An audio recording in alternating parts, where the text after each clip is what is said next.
tentang sebuah kisah perselingkuhan yang berujung maut. Assalamualaikum warahmatullahi wabarakatuh. Pada video malam ini saya akan menceritakan tentang sebuah kisah cinta segitiga. Cerita tentang selingkuhan yang selingkuhannya sanggup menghabisi istri dari pacarnya atau istri dari selingkuhannya. Kisah ini terjadi di awal tahun ini, Januari 2024 di Jawa Timur. Oke, jadi kisah ini bermula dari Fitria, umurnya baru 23 tahun, yang menjalin hubungan asmara dengan tetangganya yang bernama Pusini yang berumur 33 tahun.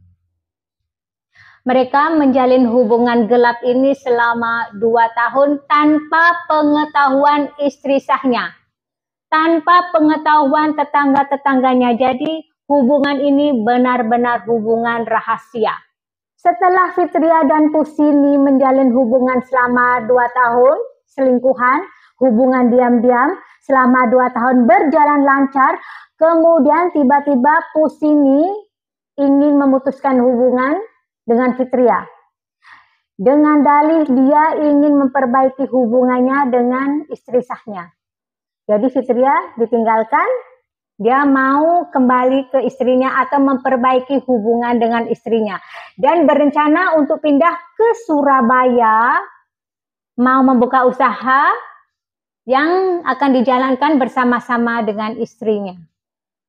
Tentunya Fitria ini tidak setuju, tidak mau diputus, tidak mau ditinggalkan oleh Pusini.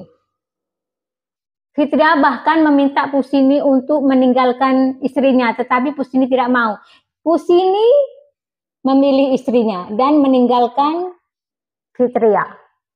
Pada suatu malam ketika Pusini berada di Surabaya, sedang berurusan dengan bisnis yang mau dibukanya di Surabaya, jadi jauh dari tempatnya, si Fitria ini melakukan perbuatan kejinya.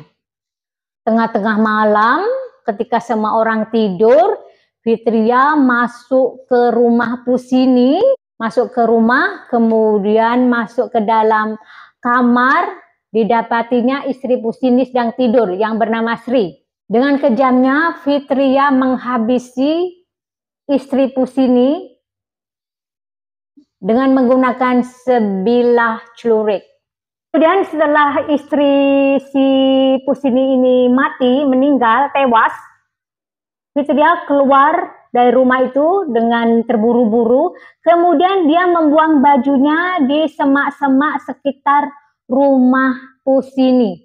Jadi sekitar situ ada semak belukar, dibuangnya baju yang ada bercak-bercak darah semua itu dibuang ke situ. Lalu dia pun pulang. Pada keesokan harinya, Sri ditemukan sudah tidak bernyawa lagi di dalam kamar dengan luka-luka seluruh tubuhnya. Kemudian polisi pun datang ke tempat kejadian.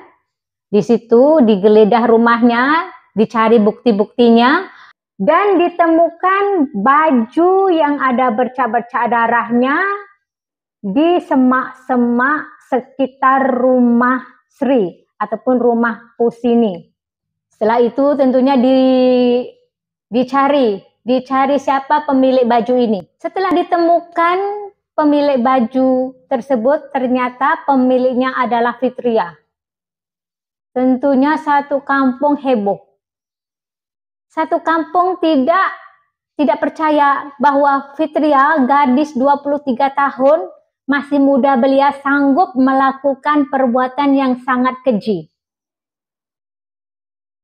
Setelah diusut, ternyata Fitria ini mempunyai hubungan gelap dengan suami Sri dan tidak mau ditinggalkan, tidak mau diputuskan. Kemudian polisi pun menggeledah dan menangkap Fitria. Di rumahnya juga ditemukan sebilah celurit. Ditemukannya bukti-bukti tersebut dan juga keterangan dari Pusini, kemudian Fitria pun ditangkap, dibawa ke kantor polisi, dan dijerat dengan pasal 340 dengan ancaman hukuman penjara selama 20 tahun ataupun hukuman mati.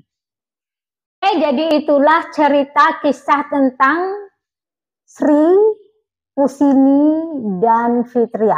Jadi bunda sister semua berhati-hati dengan suami kita, jaga baik-baik suami.